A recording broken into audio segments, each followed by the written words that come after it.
नमस्कार दोस्तों, मैं धीरेन्द्र पुंडीर एक बार फिर चंबल की उन सुनी अनसुनी कहानियों को लेकर आपके साथ। चंबल के किस्से आप लगातार अब सुन रहे हैं। हालांकि इसको बहुत कम लोगों को सुन रहे हैं जितने अमूमन इसको सुनते हैं, लेकिन मैंने देखा कि चंबल के बहुत किस्से लोगों ने अलग अलग जगह पर सुने और आप लोगों को भी वहाँ जाकर सुनना चाहिए ताकि ये देख सकें कि आखिर किस्सों के साथ दस्तावेज होने का क्या मतलब है। क्योंकि यही first draft of history journalist की कहानी होती है, यानी पत्रकार की जो रिपोर्ट होती है वो इतिहास का पहला ड्राफ्ट होती है। तो मैं उसी पर चलता हूँ और कोशिश करता हूँ कि आपको तमाम चीज़ों के साथ किस्सों में वो सारे रेफरेंस भी देता चलूँ जो अब कहीं इतिहास के पन्नों में गुम हैं। आज हम एक बहुत ही अलग डाकू की कहानी पर बात करेंगे। वो डाकू जिसकी ज़िंदगी पर अब फिल्में भी बन रही हैं। उस पर बनने वाली फिल्म जल्दी हो सकता है ये बॉलीवुड में आपको दिखाई दे इस कोरोना काल के बाद। हालांकि मैं उस फिल्म का हिस्सा नहीं हूँ, मैंने सिर्फ कुछ उनको जानकारियाँ दी हैं और वो दस्तावेज़ दिए हैं जो किसी के पास, चूँकि पुलिस भी उनको खोज नहीं पा रही थी क्योंकि वो बहुत पुराने उन्हीं के कहीं अलग अलग स्टोर्स में पड़े हुए हैं और कागज़ अगर आप उठाते हैं तो मुड़ जाता है। खैर, बात कागज़ की आई। कल हम लोगों ने लाखन सिंह की कहानी आपको सुनाई थी और फिर मैंने वो फिल्म भी देखी जिसमें कि उस लाखन की कहानी से बहुत ज़्यादा रिश्ता नहीं था और जो बॉलीवुड की फिल्में अक्सर तथ्यों के साथ, फैक्ट्स के साथ खेल करती हैं वो था। आज की कहानी से शुरू करने से पहले, क्योंकि आज मैं आपको जो कहानी सुनाने जा रहा हूँ वो पूरी की पूरी फिल्मी कहानी है और फिल्मी लोगों के साथ है। क्योंकि अभी तक जितने डाकुओं की कहानी आपने सुनी उनकी ज़िंदगी सिर्फ बीहड़ों में गुजरी। उन्होंने बीहड़ों में एक बार कदम रखा तो फिर जैसे शहर की ज़िंदगी उनके लिए अजनबी हो गई। लेकिन आज जिस डाकू की कहानी मैं आपको कहने जा रहा हूँ उसका नाम ही पुलिस की फाइलों में एक कनिंग फॉक्स रखा गया, या फिर दिल्ली वाला बाबू। बात मैं कर रहा हूँ अमृतलाल किरार की। कहते हैं कि जिसने एक रात मीना कुमारी और उसके पति कमाल अमरोही को भी शिवपुरी के जंगलों में रखा। चलिए उस शुरुआत करने से पहले, उस कहानी की शुरुआत करने से पहले मैं आपको कल जो भूल गया था, जो मैं कह रहा हूँ, क्योंकि ये दस्तावेज़ बहुत मुश्किल से निकले थे। ये 1955 का दस्तावेज़ है, ये क्रमांक संख्या। इसमें मैं आपको पहले ये पूरी सूची है, ये उसके क्राइम रिकॉर्ड्स में जो लाखन सिंह के लोग हुआ करते थे ये उनकी पूरी सूची है। मैं सिर्फ इसमें बाकी को नहीं पढ़ूंगा क्योंकि कल पढ़ना चाहिए था। कल दस्तावेज़ इतने सारे हैं, ये सब इनमें ढूंढने में वाकई दिक्कत होती है। लाखन सिंह ठाकुर, जाति का ठाकुर, नगरा थाना पोरसा, टॉमी गन, 200 राउंड्स व एक हैंड ग्रेनेड रखता है। ये उसकी पहचान उस कागज़ में है। और हुलिया मैं बता देता हूँ क्योंकि इसके बाद फिर हम लोग चलते हैं चंबल के उस ऐसे डाकू के पास जिसका दिमाग एक लोमड़ी की तरह था और जिसने लगभग 1/4 साल, मतलब 25 साल तक, लगभग 1/4 सदी तक जिसने चंबल में अपने नाम का डंका बजवाया। बहुत सारे लोगों को आते देखा, बहुत सारे लोगों को जाते देखा और जिस तरह वो आया उसी तरह वो गया भी, खामोश मौत। चलिए तो फिर उस तक जाने से पहले मैं एक लाखन सिंह का हुलिया आपको बता दूं, क्योंकि उसको अगर सब ने लिखा है तो 6 फीट का लिखा था, लेकिन पुलिस रिकॉर्ड क्या कहता है। हुलिया गेहुआ रंग, उम्र 30 साल, कद 5 फीट 9 इंच, चेहरा बदन चेचक रू, रामानंदी तिलक लगाता है जिसमें 2 सफ़ेद व 1 लाल डंडा रहता है, तुलसी की कंठी डाले हुए है, बाईं जांग में ऊपर गोली का निशान है, खाकी पैंट व बुशर्ट पहनता है और पीतल के 2-2 स्टार लगाता है। ये लाखन सिंह की कहानी है। बाकी इसमें तमाम उसकी ये सब रिकॉर्ड्स हैं जो बाकी सब के लिए हैं, लेकिन अब वो कहानी ख़त्म हुई तो हम आगे की तरफ चलते हैं। मैं कहानी शुरू करने से पहले आपको ये बता दूं कि ये पूरा रिकॉर्ड पुलिस दस्तावेज़ में है जिसको मुंबई फिल्म इंडस्ट्री के लोग लेने आए थे। ये है वो ऑफिस का रिकॉर्ड्स जो अमृतलाल का है, office of the deputy F CID gang history of Amritlal, CID branch Morena, दस्यु अमृतलाल की कहानी। ये पूरा इसका कच्चा चिट्ठा है और एक एक चीज़ की किस तरह से अपराध की शुरुआत हुई और ये सब रिकॉर्ड के आधार पर है। मैं इसमें इसका कुछ इस्तेमाल मैं आपको करूंगा, लेकिन बाद में, अभी उससे पहले बहुत सारी चीज़ें हैं क्योंकि इतना ज़्यादा मटेरियल है जिस पर हम लोग बात कर सकते हैं, लेकिन मैं उसको, ताकि वो रोचकता बनी रहे, उस पर बातचीत करते हैं। शुरुआत करते हैं अमृतलाल का किरार की। चंबल के बीहड़ों में डकैतों के किस्सों का सिलसिला बहुत लंबा है। एक से बढ़कर एक दुस्साहसी, एक से एक बढ़कर खूंखार, एक से एक बढ़कर निशानेबाज। लेकिन चंबल के बीहड़ों में भी डाकुओं के किस्सों में एक ऐसा डाकू है जिसे पुलिस फाइलों में लोमड़ी कहा गया। इतना तेज तर्रार की फरारी में भी आराम से शहरों में घूमता रहे, और शक्की इतना कि अपनी परछाई से भी परहेज करे, और दुस्साहसी इतना कि डीएम का घर लूट ले और थानों में जाकर लूटे, राजाओं की गढ़ी लूट ले। और पुलिस फाइलों में दर्ज चंबल का सबसे शातिर डकैत, जिसने अपने दिमाग के दम पर 1-2 साल नहीं, लगभग चौथाई सदी तक चंबल में आतंक मचाए रखा, उस डाकू का नाम है अमृतलाल, बाबू दिल्ली वाला या अमृतलाल। बीहड़ों में खाकी का खौफ हर बागी या डकैत को होता। मुठभेड़ हो तो डाकू पुलिस से बच निकलने की कोशिश करते हैं, लेकिन अमृतलाल एक ऐसा डकैत था जिसे पुलिस का कोई खौफ नहीं था। वो आम लोगों को नहीं, राजाओं को भी लूट लेता था, घरों को नहीं, गढ़ियों को लूट लेता था। और इतने पर भी बस नहीं तो सुन लीजिए कि वो पुलिस के थाने भी 2-2 बार लूट चुका था। वो थाने भी लूटता था, और ये कहानी भी उसकी साथ जुड़ती है कि कोई जेल या थाना वो अमृतलाल को रोक नहीं पाती थी। वो 2 बार जब अरेस्ट हुआ, दोनों बार जेल से भागा, और हथियार लेकर, पुलिस के हथियार लेकर वो भाग जाता था। ये उसका था। और चंबल में इतनी पकड़ की कि उसके पास इतना पैसा था कि आखिर में पुलिस आज तक ये खोजती रही कि अमृतलाल का पैसा गया कहाँ, क्योंकि अमृतलाल ने इतना पैसा पकड़ से बनाया। उसका एक ही शौक़ था, पैसा और औरतें, और यही शौक़ उसको मौत के कगार तक भी ले गया। चंबल में कहते हैं कि चंबल की मर्यादा कोई नहीं तोड़ता, जो चंबल की मर्यादा तोड़ता है उसको कुत्ते की मौत मरना पड़ता है। ये कहावत वहाँ अक्सर सुनाई जाती है। और चंबल में किस तरह से अमृतलाल ने मर्यादा तोड़ी वो भी हम आपको बताएंगे। पुलिस अय्याशी भी सुर्खियों में, और मौत भी अय्याशी के चलते मिली। अमृतलाल के सैकड़ों किस्से आज भी चंबल की फिजाओं में गूंजते हैं, लेकिन एक किस्सा ऐसा है जिसका सीधा रिश्ता बॉलीवुड से जुड़ता है। कहते हैं एक बार सिने तारिका मीना कुमारी और कमाल अमरोही भी अमृतलाल के गैंग के हिस्से चढ़ गए थे। ताजदार अमरोही जो उनके बेटे हैं कमाल अमरोही के, उन्होंने अपनी एक उसमें लिखा था, अपने उनके संस्मरण में है कि कैसे उनके पिता शिवपुरी के रास्ते से जीप से जा रहे थे और रास्ते में जीप बंद हो गई क्योंकि वो पानी हीटिंग इंजन हीट हो गया, और वो आसपास पानी लेने गए तो देखा कि वहाँ एक पूरा उन लोगों को आकर, जिन लोगों ने घेर लिया, वो डाकुओं का एक गैंग था। उसने उनको लेके अलग रखा। जब उसने पता चला कि ये सीने तारिका मीना कुमारी और वो हैं, तो उनको पूरी रात उनसे बातें की गई, उनसे गंवाया गया, और उसके बाद सुबह बाइज्जत पैसे के साथ कुछ सम्मान देते हुए उनको छोड़ दिया गया। ये भी एक किस्सा है। तो चलिए आज हम चंबल की पुलिस फाइलों में दर्ज डाकू अमृतलाल कि कैसे चंबल में चली बादशाह से शुरू करते हैं। मध्य प्रदेश के बीहड़ों में, जंगलों में घिरा एक और शहर है शिवपुरी। अगर आप जाएंगे, बेहद खूबसूरत शहर है शिवपुरी, और इसका एक ऐतिहासिक पहलू भी है, वो भी मैं आपको बताऊंगा, वहाँ भी जाना है। इसी शहर के पोहरी थाने का एक गांव है गणेश खेड़ा।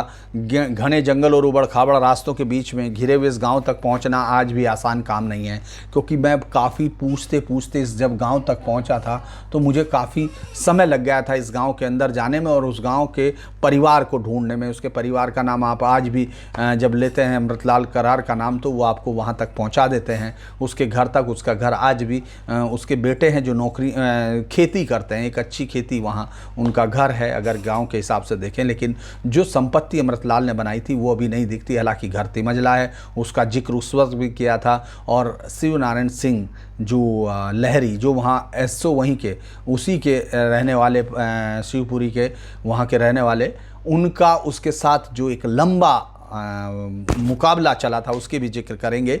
इस छोटे से गांव में एक घर है जो किसी का भी ध्यान खींच लेता है। इसी घर में 1916 में अमृतलाल का जन्म एक किसान भगवान लाल के घर हुआ था। ये गांव भी अमृतलाल के बाबा का बसाया हुआ था, और गांव में ज़्यादातर घर, चूँकि उनका नाम गणेश, उनके नाम पर ये गांव पड़ा था, और गांव में ज़्यादातर जो घर हैं, आप जाएंगे एक सामने छोटा सा मंदिर भी है। गांव बेहद खूबसूरत है, जो लोग जा पाएंगे उनको जाना चाहिए। उन्हीं के परिवार के बचपन में अमृतलाल को पढ़ने के लिए गाँव के स्कूल में भेजा गया, और फिर गाँव से स्कूल से वो पोहड़ी के स्कूल पढ़ने गया। दिमाग का अमृतलाल बहुत तेज़ था, उसने मिडिल क्लास पास किया और वो भी बहुत अच्छे नंबरों से, लेकिन वो पढ़ाई के रास्ते में नहीं था। उसका मन खुराफातों में लगा रहता था। घर वाले, उसके पिता चाहते थे कि वो पढ़ लिख के एक बड़ा आदमी बने, लेकिन स्कूल में नहीं लगा। और गांव और स्कूल के जाते आते रास्ते में एक जो लाला की दुकान थी उस पर नज़र चढ़ गई अमृतलाल की, और उसको लगा कि ये उसके लिए बेहतर है। और एक रात अमृतलाल ने उस दुकान के अंदर कदम रखा तो ये कदम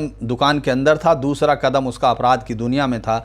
ये पुलिस रिकॉर्ड में ये अपराध क्राइम नंबर 6239 के तौर पर, यानी 1939 में सबसे पहले वो अपराध एक दुकान के अंदर लूटने का, लगभग 2000 के करीब की रकम को लूटना था। और परिवार का कहना है कि इस चोरी में अमृतलाल के साथ, जब मैंने उनसे बात की थी तो उन्होंने ये कहा कि इस चोरी में अकेला अमृतलाल नहीं था, पढ़ने अब और भी बड़े परिवारों के लड़के थे। लेकिन पुलिस कार्रवाई की बात हुई तो सिर्फ अमृतलाल को आगे कर दिया गया, और इस बात ने अमृतलाल का एकदम दिमाग उलट दिया। उसने ये फैसला किया कि अब पुलिस उसको जो है कभी ना पकड़ पाए, ऐसा कोशिश करना है, क्योंकि बड़े घरों के लड़के जो उसके दोस्त थे उन्होंने उसको धोखा दिया, ऐसा उसको लगता है। ये उसके परिवार वालों की कहानी है, क्योंकि अब कोई इसका दरियाफ्त नहीं, इसमें सिर्फ इस उसकी क्राइम हिस्ट्री में सिर्फ इतना दर्ज है कि उसने, अमृतलाल ने उसमें 1939 में ये चोरी की थी।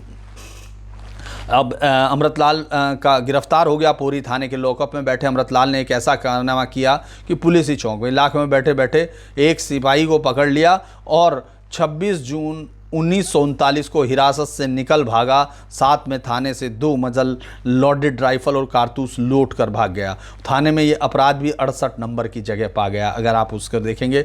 और अमृतलाल ने थाने के से निकलते ही अब उसकी दुनिया बीहड़ों की दुनिया थी, क्योंकि जो शहर की दुनिया है उसमें उसने अपने रास्ते खुद बंद कर लिए थे। और 1939 में अमृतलाल ने थाने से भाग के सबसे पहले उत्तर प्रदेश के बीहड़ों में आमद दर्ज कराई।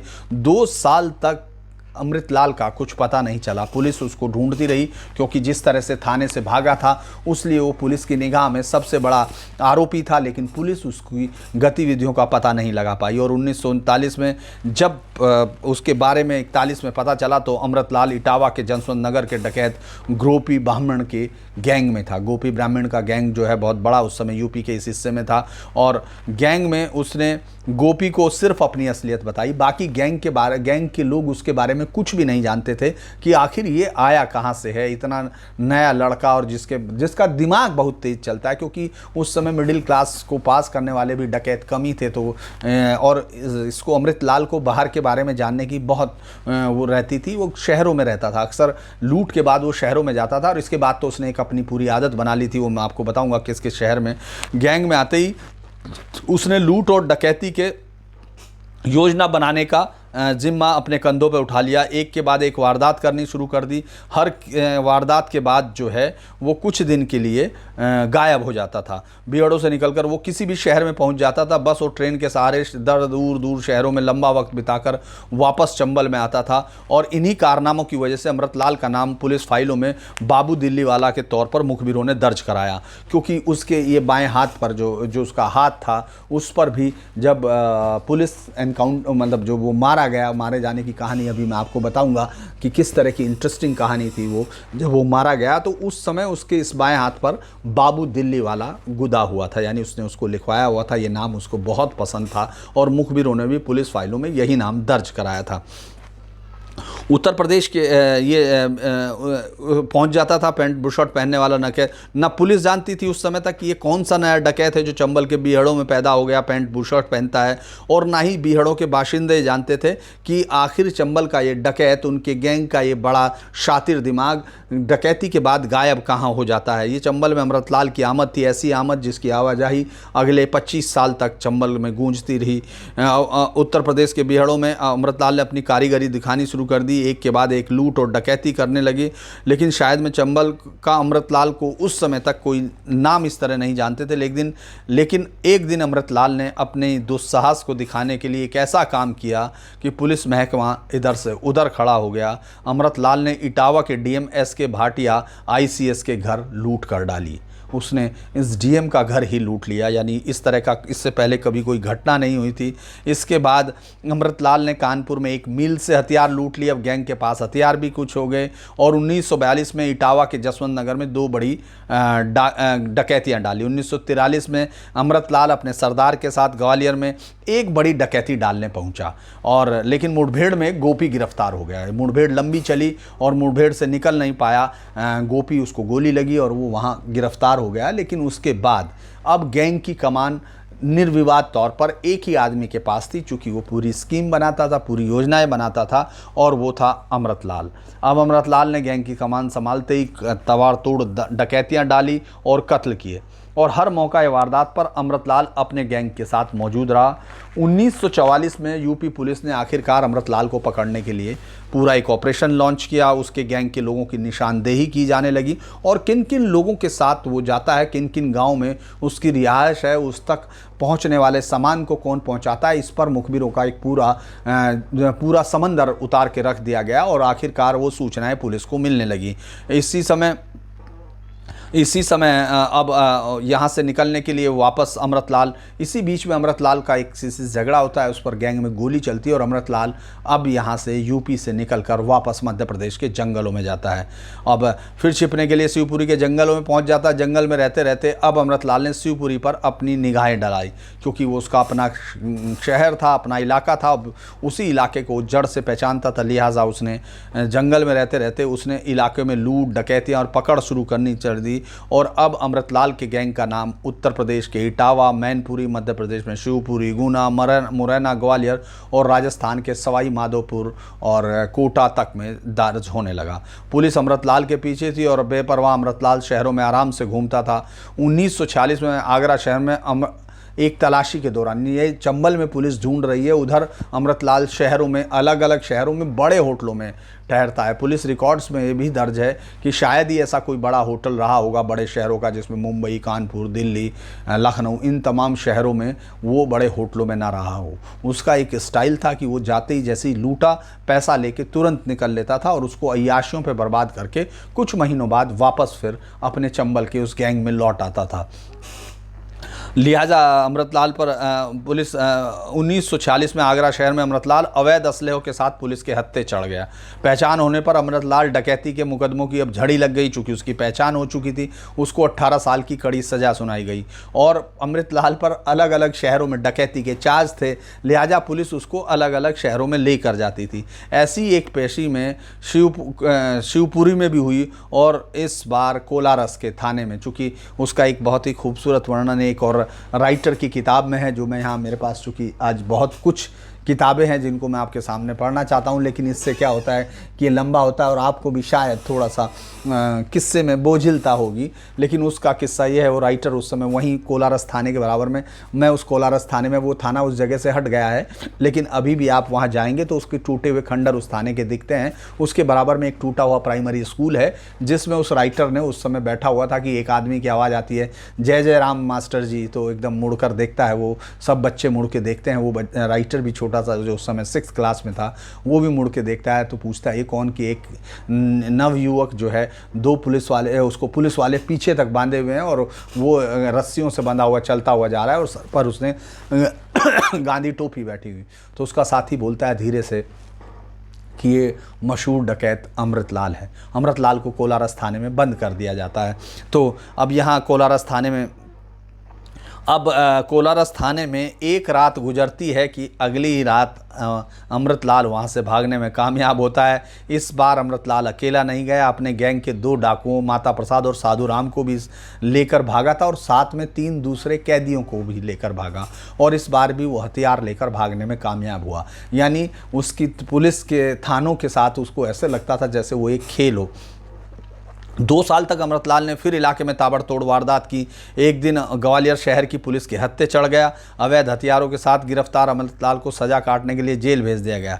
लेकिन अमृतलाल ने तो जैसे जेल की दीवारों को खिलौना मान रखा था। 1949 में एक दिन अमृतलाल यहाँ भी हैरतअंगेज तरीके से फरार हो गया और यहाँ से भी वो अपने साथ वहाँ से 2 सिपाहियों के उस कंधे पर बंदूकें रखवा कर निकला।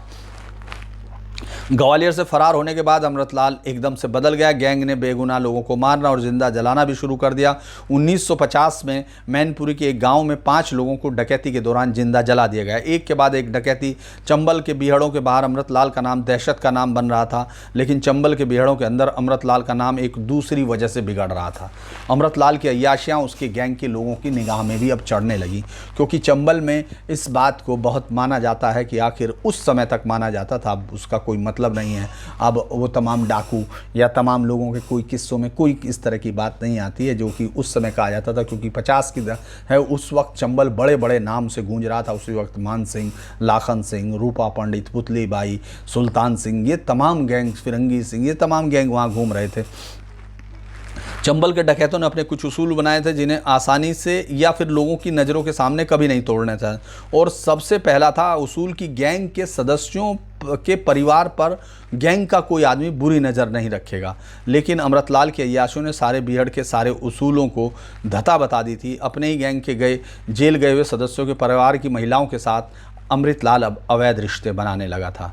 उसके साथ ही जिन लोगों ने भी अमृतलाल के हथियार खरीदने छिपने में मदद की, उनके परिवार की औरतों की इज्जत के साथ भी अमृतलाल हथियारों के दम पर खेलने लगा। इसी बीच एक डकैती के दौरान अमृतलाल को गोली लगी, और लेकिन अमृतलाल को गोली से ज़्यादा चोट इस बात की लगी कि ये गोली उसी के गैंग मेंबर शेर रहमान ने, जय श्री राम ने उसको निशाना बनाकर चलाई थी। गैंग में दरार पड़ गई थी।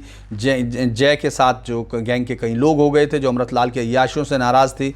अमृतलाल अपने समर्थकों के साथ लेकर वहाँ चला गया, और उसी समय चूँकि जय राम जो है यूपी का रहने वाला था और उसके साथ जो लोग टूटे थे वो यूपी के रहने वाले थे, तो अमृतलाल ने उसके बाद ये कसम खा ली थी कि वो यूपी के किसी भी मेंबर को अपने गैंग में नहीं रखेगा या उसको गैंग में शामिल नहीं करेगा। अब पुलिस रिकॉर्ड के मुताबिक उसके बाद अमृतलाल ने यूपी के इलाकों में कभी कोई वारदात नहीं की और अपना पूरी तरह से ऑपरेशन मध्य प्रदेश और राजस्थान के को ही बना लिया। अमृतलाल की अय्याशियाँ चंबल में सुर्खियाँ बटोर रही थी। दारू और औरत अमृतलाल की कमजोरियाँ बनने लगीं, लेकिन अमृतलाल फिर भी अपने गैंग को बनाए रखने में कामयाब रखा था। चंबल में उसका सिक्का चल रहा था और पूरे इलाके में शिवपुरी से लेकर पुलिस रिकॉर्ड अगर हम देखते हैं तो कोई शख्स पूरे उन शहरों में इसका नाम मतलब अमृतलाल किरार का नाम लेने से भी कांपता था। अमृतलाल किरार की माँ, अमृतलाल अपनी माँ को बहुत प्यार करता था क्योंकि वो पंजाबी एक वो थी और वो उससे डरता भी था। और उसके पिता एक किरार थे। दोनों के बाद ठेकेदारी के चलते उस महिला के साथ वो रिश्ते में आए और उससे शादी की। उसी से अमृतलाल किरार की माँ अब डकैतियों में फायरिंग अब पकड़ का मास्टर बन गया था। कहीं से भी किसी भी अमृतलाल ला सकता था, पकड़ को दिन दहाड़े ले सकता था और पकड़ को इस तरह रखता था कि पुलिस चाहकर भी कुछ नहीं कर सकती थी। शिवपुरी, गुना, मुरैना वाला कितने गांव में अमृतलाल ने लूट और पकड़ की, लेकिन पकड़ करने के बाद लेकिन पकड़ को ही अब अपने उसने औजार बना लिया। एक दो के बजाय वह कई बार तो आदमियों के झुंड के तौर पर जंगल में ले जाकर बंधक बना लेता था और हर एक के लिए मोटी रकम लेता था, उसके बदले में छोड़ता था। एक ऐसी वारदात में शिवपुरी शहर के प्रसिद्ध मंदिर में पूजा करने गए 40 लोगों में से 26 लोगों का अपहरण करके वो पालपुर के जंगल में दाखिल हो गया। 1-2 दिन तक नहीं, इसमें कहा जाता है कि जो रिकॉर्ड कहता है कि वो लगभग 15 लोगों को लेकर गया, जिसमें से कुछ लोगों को उसने छोड़ दिया और 8 लोगों को उसने, जो वहाँ के मोटे पैसे वाले रईस थे, उन लोगों से एक बहुत मोटी रकम लेकर उसने उनको वहाँ से छोड़ा था। अमृतलाल का जो है 1-2 दिन नहीं महीनों तक उसे जोर लगाती रही, लेकिन अमृतलाल के शिकंजे से कोई भी पकड़ बिना फिरौती रिहा नहीं कर पाई। पकड़ रिहा हुई, शिवपुरी हुई तो पुलिस के होश ठिकाने रही कि जब किसी भी पकड़ ने ये कह दिया कि उसका कोई अपहरण ही नहीं हुआ। यानी अमृतलाल का खौफ इतना था कि उसके खिलाफ खड़ा होना भी, क्योंकि अमृतलाल ने एक मुकदमे की गवाही में देने वाले 5 लोगों को लाइन में खड़ा करके गोलियां मार दी थी। अमृतलाल का नाम शिवपुरी के जंगलों से एक खौफ बन चुका था। पुलिस के हाथ पैर बंधे थे। हर बार अमृतलाल पहले से अलग कारनामा करके पुलिस को चौंका देता था। शहर के सेठ को लूटने से पहले सेठ जी के पैर छू के आशीर्वाद लेने की बात हो या उमरी के राजा की गढ़ी लूटने का कारनामा, हर बार अमृतलाल के किस्से जो लोगों की जुबान पर चढ़ जाते थे। अमृतलाल मध्य प्रदेश की उमरी रियासत के राजा अपनी गढ़ी में मंत्री शिवप्रसाद सिंह के पिता, अगर शिवप्रसाद सिंह को हम अगर आप लोग याद करते हो तो राजनीति में उनकी कितनी ताकतवर थी। उमरी की रियासत में वो दशहरे के दिन जो एक परंपरा होती है उसमें अपने हथियारों का जो उनका संग्रह होता है उसको देखते हैं और पूजा करते हैं। तो उस दिन तेंदुपत्ते के व्यापारी के तौर पर ये एक मारवाड़ी सेठ का बनकर निकला, अपने कारिंदों के साथ वहाँ पहुँचा, राजा साहब के करीब पहुँचा। राजा साहब ने पूछा कि बोलो, तो मारवाड़ी सेठ ने हाथ जोड़कर शीश झुकाया और सिर ऊपर किया तो राजा साहब के हाउस फाख्ता हो चुके थे, क्योंकि पगड़ी उतारकर रिवॉल्वर लिए कोई आदमी और नहीं, वो अमृतलाल था। और छाती पर बंदूक रखकर गढ़ी से माल मत्ता हथियार बंधवाकर गढ़ी के ही नौकरों पर सिर पर रखवाकर अमृतलाल गढ़ी को लूटकर फरार हो गया। इसमें उसने लाखों के हथियार, वो कीमती हथियार भी लेकर गया, साथ ही साथ वो पैसे भी लेकर गए। अमृतलाल का हौसला आसमान पर चढ़ चुका था, पुलिस को सूझ नहीं रहा था। इसी दिन एक बारा कस्बे में, ये राजस्थान का बारा कस्बा है, वहाँ पहुँचा और वहाँ के थाने में, कस्बे में दिन दहाड़े पहुंचकर थाने के हथियार और गोलियां लूटी और आराम से चलता बना। 1954 में एक और थाने बैराड़ जा पहुंचा, लेकिन वहाँ पुलिस, चूँकि वहाँ काफ़ी उस समय पुलिस की आमद थी दूसरी किसी एक जगह पर रेड करने के लिए, तो अमृतलाल और पुलिस के बीच में भारी गैंगवारी हुई और पुलिस से अमृतलाल को बिना लूटे वापस लौटना पड़ा। लेकिन इन घटनाओं ने अमृतलाल को और भी कुख्यात बना दिया, क्योंकि पुलिस के थानों पर इस तरह से कोई हाथ डालने वाला डाकू वहाँ नहीं था। अमृतलाल अब गैंग नंबर 3 यानी KF रुस्तम जी की उस डायरी में अमृतलाल अब G3 या E3 बन चुका था, यानी एनिमी नंबर 3। मॉन्ट क्रिस्टो की डायरी की तरह उसमें चढ़ा हुआ नाम हर बार कटा, मैंने आपको हर बार वो डायरी दिखाई है। तो अब लेकिन अमृतलाल पुलिस पहले तो मानसिंह के बाद उसके गैंग का मुखिया, दूसरे पर लाखन, तीसरे पर अमृतलाल। पुलिस शिवपुरी के जंगलों में माथा पकड़ रही थी, लेकिन अमृतलाल आराम से अपनी अय्याशियों में मुंबई, दिल्ली और दूसरे बड़े शहरों में घूम रहा था। हर रात गाँव में रहता था, तो उस रात हर रात औरत का इंतजाम करना था। पुलिस रिकॉर्ड में दर्जनों महिलाओं के नाम पते आज भी अमृतलाल की अय्याशियों का पता देते हैं। रिकॉर्ड उन महिलाओं के नाम पर रखा गया जिनके गहरे रिश्ते अमृतलाल के साथ थे। इस पर मैं आपको ये कुछ रिकॉर्ड के तौर पर दिखाना चाहूँगा कि हालांकि अब ना अमृतलाल है ना वो महिलाएं हैं, तो मुझे लगता है कि उसका नाम लेने में कोई वो नहीं होगा, लेकिन उस समय शायद चूँकि ये पुलिस का रिकॉर्ड है और मैं इसीलिए इसका नाम आपके सामने ले सकता हूँ। ये देखिए, अगर आप इसको देख पाएंगे तो कॉन्कुबाइंस ऑफ अमृतलाल, ये पुलिस रिकॉर्ड में दर्ज है। ये पुलिस की उसकी चार्ज शीट है, हिस्ट्री शीट है, जिसमें लिखा हुआ है नेम है श्रीमती दाखो, वाइफ है ये उनकी, ये नाथूराम ब्राह्मण की वाइफ थी। ये बावरा पोहरी गांव का कॉन्कुबाइन ऑफ अमृतलाल। फिर दाखो के बाद एक और महिला है, इसका नाम है ये किसी किरार, ये एक चुमरू कुरार की वाइफ थी। उसके बाद चैना है जो 3 नंबर पर है, चौथी पर जानकी है, 5वें पर शांति है, छठे पर मखंदे है, 7वें पर मीरा। ये वीडो हैं, ये 3 वीडो हैं इसमें। काला श्रीमती काला, उसके बाद श्रीमती गंगा, श्रीमती पुष्पिला, पारो अहीर की जो डॉटर इन लॉ है वो है, एक सरस्वती है, एक अगरादी है, एक पारो है। ये 14 नाम उसमें हैं। इसके अलावा भी बहुत सारे नाम हैं, जो एक कहानी आगे बढ़ेगी वो भी मैं आपको बताऊंगा, लेकिन ये 14 नाम उस रिकॉर्ड में ये बताते हैं कि वो कितना अय्याश था। अमृतलाल की तलाश में पुलिस ज़मीन आसमान एक किए दे रही थी। पोहरी थाने में नए इंचार्ज लाए गए थे, जिनकी मैं बात कर रहा था, सत्यनारायण सिंह रहरी। वो लगातार, वो आज भी हैं। अभी जब मेरी मुलाकात हुई थी वो स्वस्थ थे, और लास्ट में उनके परिवार से उनका बेटा DSP है, वो भी उतना ही मध्य प्रदेश के इलाकों में काफ़ी जाना पहचाना और कई एनकाउंटर करने में मशहूर वो है। तो मध्य प्रदेश 1956 में नया राज्य बना। पुलिस ने चंबल को डकैतों से मुक्त कराने के नाम पर बड़ा अभियान शुरू कर दिया था। शिवपुरी गुना के जंगलों का खार बन चुका। अमृतलाल पुलिस के पहले निशानों में था, लेकिन बेपरवाह अमृतलाल ने मुरैना ज़िले में पाली घाट से जा रही एक शादी की पूरी बारात को लूट लिया, और उसमें उसको 40,000 रुपये मिले। और बारात से एक आदमी के अपहरण कर को भी वो लेके चला गया। उससे उसने 60,000 रुपये की रकम वसूली। पुलिस की नाक में दम बन चुका अमृतलाल अपने 25 आदमियों के गैंग के साथ धामर में एक बड़े ठाकुर के घर में डकैती डाली, लाखों रुपए के साथ हथियार भी लूट के ले गया, और साथ ही 2 लोगों को पकड़ के तौर पर ले गया। इसके बाद उसने राजमार्गों पर गाड़ियां रोककर लूट करना, पकड़ बनाना शुरू कर दिया। ग्वालियर के राष्ट्रीय राजमार्ग से दिन दहाड़े 2 बड़े व्यापारियों को अपहरण किया, उनसे फिरौती वसूल ली। अब लगातार अखबारों की सुर्खियों में बढ़ते चले जा रहे अमृतलाल ने अब चंबल के बीहड़ों में पहली बार एक नया धंधा शुरू किया। वो था इलाके के ठेकेदारों से चौथ वसूली करना। शिवपुरी गुना के जंगलों में तेंदुपत्ता का हर ठेकेदार उसको वसूली दिया करता था। जो वसूली नहीं देता था वो ठेकेदार चंबल के किसी भी जंगल में अपना कदम नहीं रख सकता था। अमृतलाल के पास इतना पैसा हो गया कि वो बीहड़ों का पहला सेठ बन गया, ब्याज पर देने लगा। इलाके के बड़े बड़े सेठ उससे पैसा ब्याज पर लेते थे।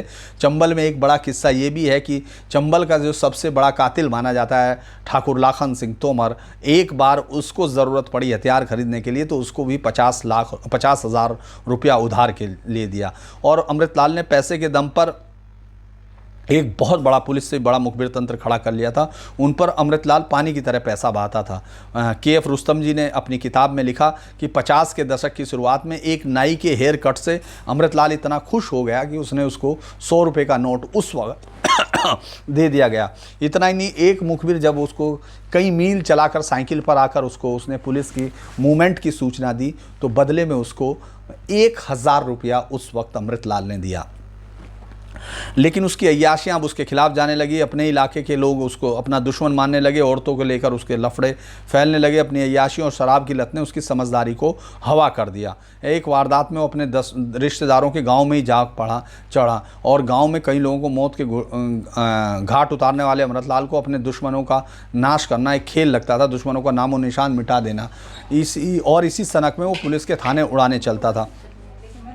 इसी बीच एक वारदात में एक बहुत ही चंबल में इस तरह की वारदात इससे पहले कभी नहीं हुई थी कि जिस तरह से कोलारस थाने चंबल के एक एसपी चूँकि पूरे चुन्नी लाल उसके पीछे लगे हुए थे पूरी तरह से उसको एनकाउंटर करने के लिए, लिहाजा उन्होंने उसके परिवार के कुछ लोगों को उठा लिया जिसमें उसकी माँ भी थी। उसका जीजा, उसकी बहन और उसकी माँ को उठाकर पुलिस थाने में ले आई और वहाँ पुलिस ने उनके साथ कुछ कठोरता से पूछताछ की। ये बात जैसे ही उसको पता लगी अमृतलाल को तो अमृतलाल ने इसमें चुन्नी लाल को कत्ल करने का फैसला किया। उसने बाकायदा ये ऐलान कर दिया कि वो चुन्नी लाल को जिंदा नहीं छोड़ेगा क्योंकि उसने उसकी जिस माँ को सबसे ज़्यादा मानता था उसके साथ बदतमीजी की है। लिहाजा चुन्नी लाल इधर अमृतलाल की घात लगाए बैठा था, उधर अमृतलाल अब चुन्नी लाल पर निगाह रखने लगा। और फिर एक दिन पता चला कि चुन्नी लाल जो है कोलारस थाने में पहुंच रहे हैं। तो इससे पहले मैं आपको बता देता हूं कि वो शिवपुरी इलाके का वो कोलारस को चुन्नी लाल ने ख़त्म करने के लिए पोहड़ी ज़िले के ही इनको थाना इंचार्ज बनाया गया शिवपुरी के लहरी सिंह को। शिव नारायण सिंह लहरी सिंह जिसको मैं बता रहा था, लहरी सिंह ने अमृतलाल के परिजनों पर शिकंजा कसा था और लहरी सिंह ने कसम खाई थी कि वो इसको ज़िंदा पकड़कर सबके सामने 5 सरेआम जूते लगाएंगे इसको। और इसी में ये भी कहा जाता है कि उसके परिवार को लोगों को जूते मारे इसलिए वो चुन्नी लाल को निपटाना चाहता था। अमृतलाल को ये पता चली तो उसने चुन्नी लाल को निपटाने के लिए वहाँ पहुँच गया कोलारस थाने में। और कोलारस थाने जाने के बाद चूँकि चुन्नी लाल वहाँ पहुँचा था, एसपी चुन्नी लाल वहाँ एक इस पर आने थे इन्फेक्शंस पर, ये बात उसको पता चल गई थी इस इंस्पेक्शन पर आने के लिए। तो जब वो वहाँ पहुँचा उससे ठीक 5 मिनट पहले चुन्नी लाल को किसी ने ये खबर दी कि बराबर के जंगलों में एक आदमखोर शेर आया हुआ है। और चुन्नी लाल चूँकि एक मशहूर शिकारी हुआ करते थे, उसने कहा कि इंस्पेक्शन बाद में होगा, चलिए हम पहले उस शेर से निपटते हैं। और ये लेकर एक पूरी अपने उसके साथ सुरक्षा के साथ चुन्नी लाल जंगल की तरफ चले गए। इधर वो पहुँचे और अगले ही 5 मिनट बाद उस कोलारस थाने में जहाँ वो एक बार कैदी के तौर पर आया था और हिरासत से भागा था वहाँ पहुँच जाता है अमृतलाल। और उसके बाद वहाँ फायरिंग कर एक दीवान और एक कांस्टेबल को वहीं मार देता है, पूरा थाना लूट लेता है। कई सारे सिपाही जख्मी हो जाते हैं और बाकी तमाम लोग वहाँ से जान बचाकर भाग जाते हैं। कोलारस की ये कहानी शायद ही चंबल के इतिहास के बहुत कम किस्सों में ऐसे होंगी। अब लहरी सिंह इस बात से और भी खतरनाक हो चुके और उसने लहरी सिंह अमृतलाल के परिवार वालों पर फिर शिकंजा कसने लगा। उधर अमृतलाल भी लहरी सिंह को निपटाने के लिए ले गया। कई बार उसने कोशिश की लहरी सिंह को, चूँकि जब मैं उनसे शिवनारायण सिंह लहरी से बात कर रहा था तो उन्होंने कई बार बताया कि किस तरह से वो एक इंटरव्यू उनका एक मेरे पास लंबा एक इंटरव्यू था जिसमें उन्होंने ये बताया था कि किस तरह से अमृतलाल ये कोशिश करता था कि वो उनको क्योंकि वो बहुत धार्मिक आदमी थे तो जिस पूजा स्थल पर जाते थे वहाँ कभी गाड़ा डालता था, कभी वो जहाँ एक इस तरह के प्रोग्राम हुआ करते थे दशहरे के पुलिस वाले, उन सब पर भी उसने कई बार अपने मुखबिरों के सहारे एक वारदात करने की कोशिश की, लेकिन शिवनारायण सिंह लहरी चूँकि वहीं उसी इलाके के थे तो वो एक हर एक चाल से बचने में कामयाब रहे। और अब यही जो सख्ती की थी वही मैंने आपको बताया, उसको धुंध पुलिस में कत्ल कर दिया। इस घटना ने पूरे प्रदेश में बवाल कर दिया कि एक डकैत दिन दहाड़े थाना लूट रहा है, सीधे एसपी को मारने शहर में जा धमकता है। प्रदेश सरकार ने पुलिस सारे ऑपरेशर्स से कहा कि इस ऑपरेशन को कड़ा कीजिए, लेकिन अमृतलाल तो इस वारदात के बाद बीहड़ों में गुम हो गया था। पुलिस के पास ना कोई मुखबिर था, ना कोई पता, आखिर पत्थरों में खोजें तो किसको। लेकिन तभी लहरी सिंह और पुलिस को एक पारस पत्थर दिखा, ऐसा पारस जो किसी लोहे को सोना नहीं बल्कि हैवान बने इंसान से इलाके को छुटकारा दिला सकता है। लहरी सिंह जो है रात दिन अमृतलाल की खोज में लगाए हुए थे और पूरी तरह से उसके किलेबंदी की दरार में खोज रहे थे, कोशिश कर रहे थे कि वो बनाए। इसी बीच में एक बड़ी मुठभेड़ होती है और उस मुठभेड़ में इसके आदमी नवल उसमें मारे जाते हैं, 9 लोग मारे जाते हैं। मैं अब कुछ किताबों का भी सहारा लूँगा तो उसमें इस पूरे उसमें अमृतलाल किरार के पास जब मुठभेड़ होती है, उनके नवलपुर में एक मुठभेड़ होती है और उसमें इसके लोग मारे जाते हैं और ये बड़ी मुश्किल से बचकर भागता है। तो ये सोचता है कि आखिर ये किसने किया, और वो अपने ही आदमियों को गोली मार देता है। अपने एक आदमी को गोली मार देता है। पहले वो दौलत सिंह को गोली मारता है, बाद में वो तुलाराम गढ़रियों को भी गोली मारता है। लोग कहते हैं कि उसने उसकी औरत के लिए उसको मारा था, लेकिन उसके बाद गैंग में दरार पड़ जाती है। जो उसके सबसे करीबी और सबसे ताकतवर और दुस्साहसी जो एक पुलिस से भागा हुआ जो सुल्तान सिंह, जो पुलिसकर्मी था, जो उसके गैंग का सबसे बड़ा निशानेबाज था। कहते हैं कि किसी का निशाना चूक सकता था लेकिन सुल्तान सिंह का निशाना नहीं चूकता था। वो और उसके साथ देवीलाल जी शिकारी, जिसको कहा जाता देवीलाल शिकारी के तौर पर, वो वहाँ से निकल जाते हैं। ये सुल्तान सिंह पुतली का प्रेमी सुल्तान सिंह नहीं था, ये पुलिस का सुल्तान सिंह था। इनके जाने के बाद ये गैंग और कमज़ोर हो जाता है, लेकिन वो अपनी इस आदतों पर चल चुका था। उसको औरत चाहिए थी, हर हालत में औरत चाहिए थी। और इसी सिलसिले में अब एक नई कहानी हो गई थी कि एक नारायणी नाम की महिला को, गोपालपुर की रहने वाली नारायणी नाम की महिला थी। एक और बात बता दें इसी बीच में कि जिस तरह से इसके एक के बाद एक हमले होने लगे, पुलिस अखबारों में छपने लगे, तो मध्य भारत के वही गृह मंत्री नार दीक्षित ने पहले जिस तरह से मान सिंह को मारने के लिए एक मन्नत मांगी थी, वो अमरनाथ तक गए थे, तो इस बार वो अमृतलाल के लिए काठमांडू यानी पशुपतिनाथ के मंदिर में मन्नत मांगने गए अमृतलाल के कत्ल के लिए, कि अमृतलाल से छुटकारा मिले प्रदेश को और वो किसी न किसी तरह पुलिस के शिकंजे में आए या फिर एनकाउंटर में मारा जाए। इसके लिए वो मन्नत मांगने गए थे। अब इसकी किताब की शुरुआत जो है बहुत ही कहानी अमृतलाल ने बताया था कि गांव बरौद में एक पूर्व गैंग मेंबर की पत्नी बहुत सुंदर है। वो गांव में किसी ने बताया कि वो जो है गांव में घुसने वाला था, लेकिन किसी ने कहा कि पुलिस का बहुत बड़ा वहाँ एक दल रुका हुआ है, लिहाजा उसको रोका गया। इसी बीच उस गैंग में बद्री नाम का एक मेंबर आता है और वो कहता है, तो लेकिन उसको पता चलता है, जैसे ही अमृतलाल को पता चलता है कि ये उसका भाई है, नारायणी का, उस महिला का भाई है, तो वो उसको तुरंत गैंग में लेता है। और गैंग में लेने के बाद ये उसको कहता है कि तुरंत अब मुझे तुझे अपनी बहन ला के देनी है, नहीं तो मैं एक एक करके तेरे परिवार वालों को मौत के मुंह में उतार दूंगा। उस बद्री जो आया था बदमाश बनने, उसको ये बड़ा डर लगता है। हालांकि लोग अलग अलग कहानियाँ जिसमें कहते हैं कि लहरी सिंह ने उसको बद्री नारायण को वहाँ उस गैंग में भेजा था। हालांकि ये मना करते हैं कि एफ रुस्तम जी की किताब में इस बात को साफ मना किया गया कि किस तरह से बद्री को वहाँ नहीं भेजा गया था। तो बद्री किरार उस रात उससे रोज़ वादा लेता रहा कि कल तेरी बहन मेरे पास आएगी, कल तेरी बहन मेरे पास आएगी। इस तरह से आखिर में बद्री ने डर के मारे उसने कहा कि बद्री ने उसको कहा कि वो एक ला के दे देगा, वो एक तारीख को उसके गांव चलना पड़ेगा। तो उसने कहा ठीक है। ये मंगल सिंह को अपने गैंग से निकाल दिया था, दौलत सिंह को तड़पा के मारा था, वो महिलाओं के चक्कर में ये रहा था। एक रात अब बद्री गैंग में शामिल हो गया और एक रात अमृतलाल ने कहा कि अब मुझे वो तेरी बहन के साथ रात गुजारनी है। लिहाजा वो पूरा गैंग गोपालपुर की तरफ चल दिया। चौरपुरा के जंगलों में जहाँ उमरी रियासत को लूटा था उसके आसपास के जंगलों में वो उस रात, चूँकि अगले दिन तक पहुँचना है, उसने कहा आज रात यहीं रुकेगा गैंग। और दिन में सुबह लोगों ने एक बकरी काटी, वहाँ पकड़कर पूजा की, खाना खाया गया, शराब पी गई और हमेशा की तरह अमृतलाल ने वो शराब आवश्यकता से ज़्यादा पी ली और उसको पीने के बाद वो बेहोश होकर जिस तरह नशे में था वो सोने लगा। उसने अपने जीजा जो उसकी बहन का वो था मोतीराम, उसको साथ, यानी ये गैंग अब अमृतलाल किरार और बद्री का मोतीलाल का गैंग कहलाता था।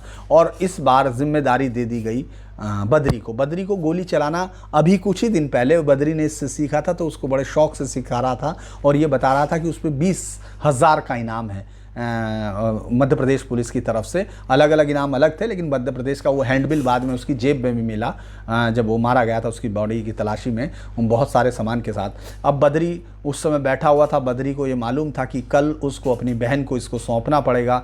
उस सोते हुए लोगों में चूँकि उसने बताया था, और ये अलग एक किस्सा है कि ये राइफ़ल वही थी जो खुद वहाँ से उमरी के राजा से लूट के लाया था, उमरी के राजा से वो। तो उस .303 की राइफ़ल से सीधा लेटे हुए उस पर बद्री एक गोली चलाता है सोते हुए अमृतलाल करार पर, और वही गोली सीधे मोतीलाल के जिस्म से भी पार कर जाती है। बताया जाता है कि वो कोशिश किए, मोतीलाल तो उसी वक्त मर गया।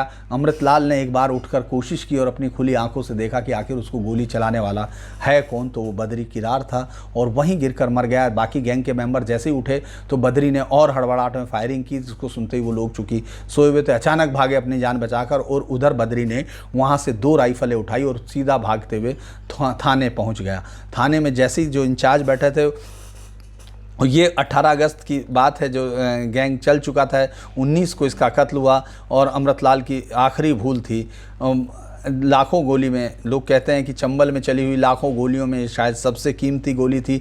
एक ही गोली से अमृतलाल को चीरते हुए मोतीलाल के सीने में धंस गई। चंबल के इतिहास में किसी डाकू का अपनी गोली से ऐसा अंत नहीं हुआ होगा। और दोनों गोपालपुर जा पहुंचा था। लहरी सिंह को उसने कोड वर्ड में संदेश भेजने के लिए कहा कि काली गाय मिल गई। ये संदेश सुनते ही शायद किसी को यकीन नहीं हुआ। थानेदार गजातीर सिंह ने उसको भगा भी दिया था, लेकिन उनको शक हुआ तो उन्होंने लहरी सिंह को फ़ोन किया। उधर से लहरी ने कहा कि उसको रोको जहाँ भी है। वो बद्री को बुलाया गया। पुलिस पार्टी को लेकर बद्री मौका वारदात पर पहुँच गया। मौका वारदात पर सिर्फ 2 लाशें बची हुई थी और साथ में इसमें से एक लाश 25 साल से चंबल के सीने में धंसे हुए कांटे यानी अमृतलाल की थी और दूसरी लाश मोतीराम की थी। इसमें बहुत सारी चीज़ें हैं जो मैं और भी पढ़ सकता हूं, लेकिन मुझे लगता है कि वीडियो पहले ही लंबा हो चुका है। लेकिन मैं उस